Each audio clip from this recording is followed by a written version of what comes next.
43 minutos, a Garda Civil denuncia a perigosidade dun novo reto viral, meterse dentro de aeroxeradores para sacar fotos dende alí. Un reto que no caso de Gibran foi mortal. Este mozo de 23 anos perdeu a vida electrocutado dentro dun eólico. Pasou mentras estaba con dous amigos. Cando el xa estaba dentro, os amigos pecharon a reixa dende fora con parafusos e Gibran non tivo saída. Agora as autoridades detiveron a eses amigos por un presunto delito de homicidio imprudente e tamén por un delito de danos ou ocasionar desperfectos no aparato. A familia de Gibran, persoalmente a nai, é clara. A él gustáballe facer fotos, nin estaba facendo ningún reto viral, nin os seus amigos tiveron nada que ver na súa morte. Nin reto, nin irresponsabilidade, di a familia de Gibran que o que houve aquí foi un accidente. E cando son as 7:44 da tarde, falamos xa en directo coa nai de Gibran. María, moi boas tardes. Hola, buenas tardes. A ver, María, vos queredes deixar claro, porque escoitastes todo tipo de versións ao longo destes meses, ao longo destas semanas. Acaba de producirse a detención destes dous amigos de Gibran, 25 e 31 anos. Vos escoitastes xa a súa versión destes dous rapaces, ti eres a mamá de Gibran, coñécelo mellor que ninguén, e non estades de acordo con esta detención. Credes que estes rapaces son culpables, non? Non son culpables, son inocentes. Correcto. Conociendo a mi hijo y teniendo en cuenta pues lo que estos chicos nos contaron en su momento, vinieron al tanatorio y esto, pues nosotros creemos que ellos no son culpables, a no ser que la policía tenga algo que nosotros no sabemos, pero lo de la reja, a mí me consta que cuando él estaba entrando, los compañeros le estaban diciendo apoyar con los pies desde dentro para poder cerrarla desde fuera, porque ellos querían no dejar ningún daño en el molino, o sea, él entraba por ahí, cerraban, subía a abrirle las puertas a los amigos, sacaban las fotos y se iban, no querían dañar nada. Por eso decidieron cerrar la reja en ese momento, para que no tener que volver luego desde dentro a apoyar, porque parece ser que solo desde fuera no se podía. Entonces yo al ver esto, porque lo he visto, entiendo que mi hijo, al oír que le han dicho mira, quédate ahí para apoyar los pies para cerrarla por fuera, pues que fue un consenso, no fue que lo cerraron y lo dejaron ahí, ¿no? Por otro lado, repito, a no ser que tengan algo los guardias civiles, porque sí en las noticias hemos visto que el volcado de... En todo caso, María, vos non tedes información de algo novo que poida ter a Guardia Civil, non? No, por eso te digo que el volcado de móvil de mi hijo parece que tiene alguna evidencia, pero de eso no sabemos. Y por otro lado, no ha habido ningún reto.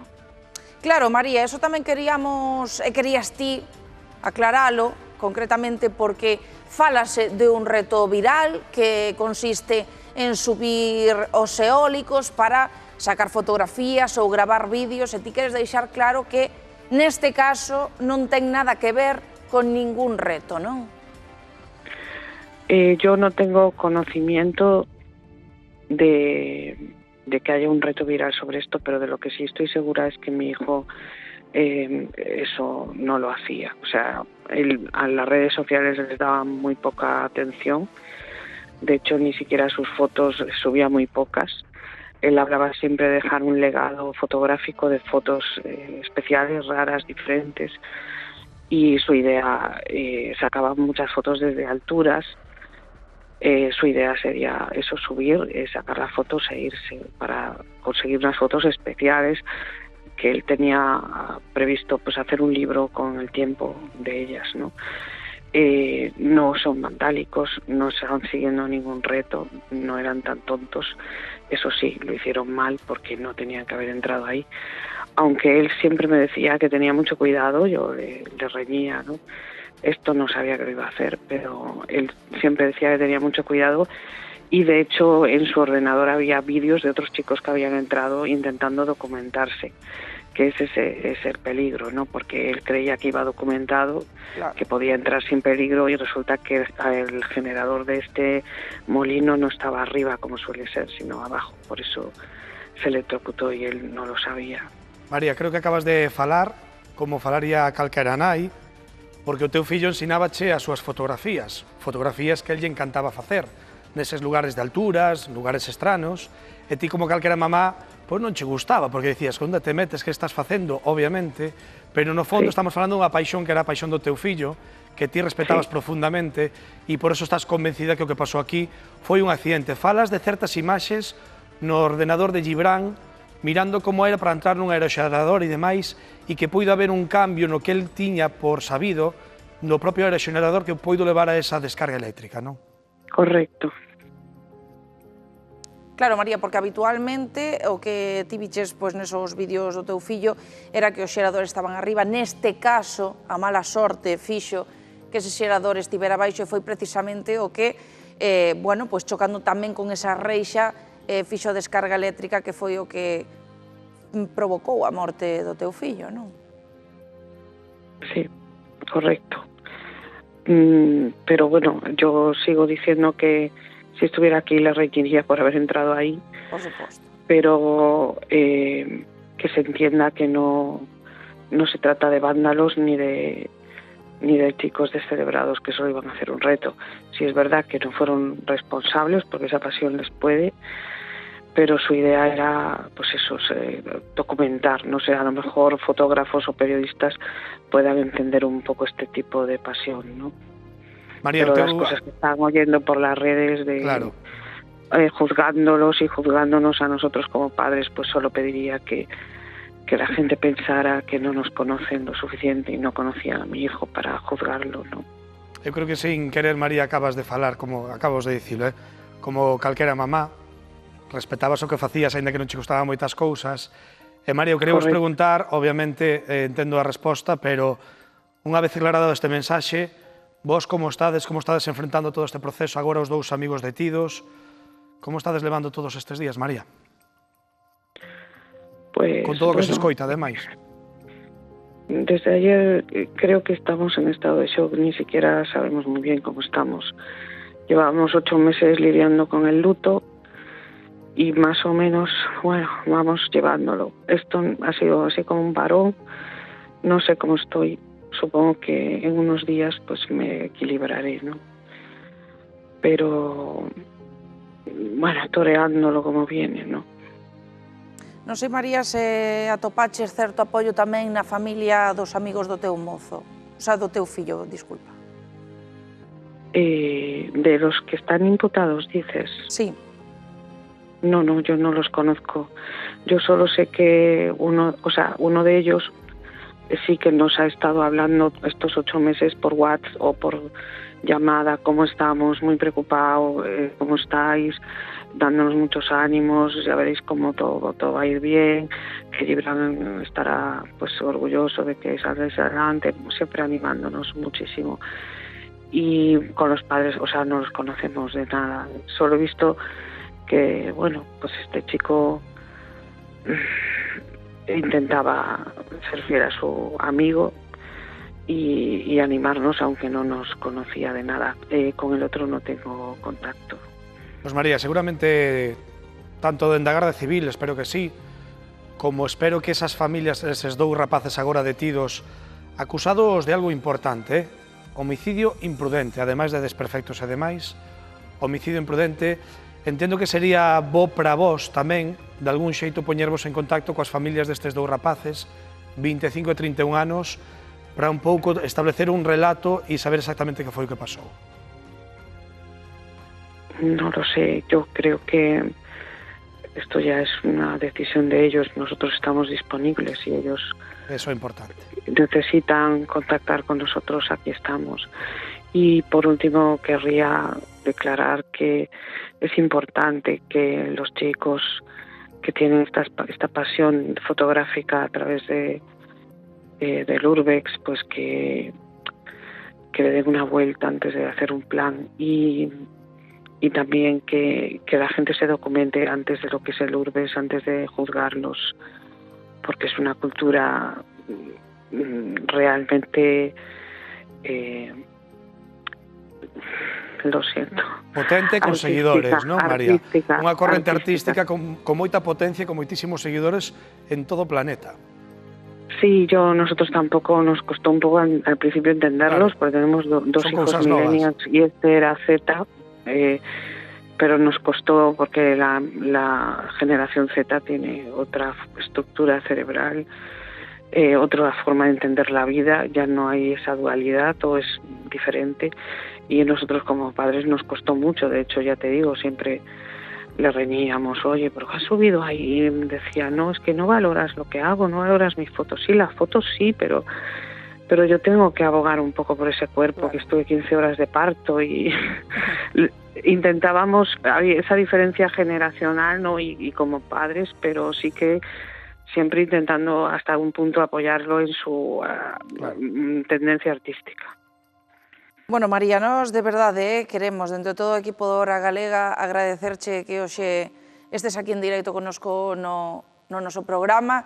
Entendo que son momentos moi duros e, dende logo, o teu relato é impresionante e máis que valioso. E, por suposto, queremos agradecerche estar hoxe connosco, falar pois con esa tranquilidade e, por suposto, con ese cariño máximo do teu fillo. Solo una cosa más, si nos importa, decir que una vez más que no se debe juzgar sin conocer a la persona, porque yo sabía que Gibran era bueno, pero los 2 días de tanatorio fue un tsunami de todo tipo de personas, con todas las tendencias, con todas las edades, a contarnos cómo Gibran les ayudaba en malos momentos. Era muy, muy amigo no solo de sus amigos, de todo el que lo necesitara. Tenía 2 trabajos, repartía periódicos de noche y los compañeros me contaban que llevaba comida a la gente que estaba indigente sin casa y que los abrazaba, les daba ánimos y no les importaba que estuvieran sucios o tuvieran enfermedades. Y hasta una vez les dio de beber de su propia botella, y que era muy buena persona, no era un vándalo. Se equivocó, sí, porque la juventud es así, pero no era un vándalo. María, sobre todo aquí hai un mozo de 23 anos que non quería morrer, e aquí hai unha familia que perdeu un fillo de 23 anos que está sufrindo moito como para escoitar máis aló. Así que a aperta máis grande de verdade de todo o equipo de Hora Galega, grazas infinitas, e aquí estamos para o que necesitedes. Gracias a vosotros por darnos voz, gracias. Un biquiño. Un beso. Pois é verdade que María, nai de Gibran, asegura que el non estaba seguindo ningún tipo de reto, pero hai que saber que estes retos virais sí existen. Nestas imaxes estamos vendo como unha persoa entra dentro dun eólico, como sobe a escalinata entre cables, entre todo tipo de cableado, de maquinaria, e ao chegar arriba de todo, por suposto que as vistas son espectaculares, pero o risco de estar aí e de chegar ata aí é maiúsculo, ademais de, lembramos, estar completamente prohibido. Bueno, pois imos intentar coñecer algo máis. Acabamos de falar disto, de que o xerador non estaba arriba, senón que estaba abaixo. Non temos nin idea. Imos intentar coñecer un pouco este mundo por dentro, e para iso falamos con Daniel Couceiro, que é enxeñeiro. Daniel, moi boas tardes. Hola, boas tardes.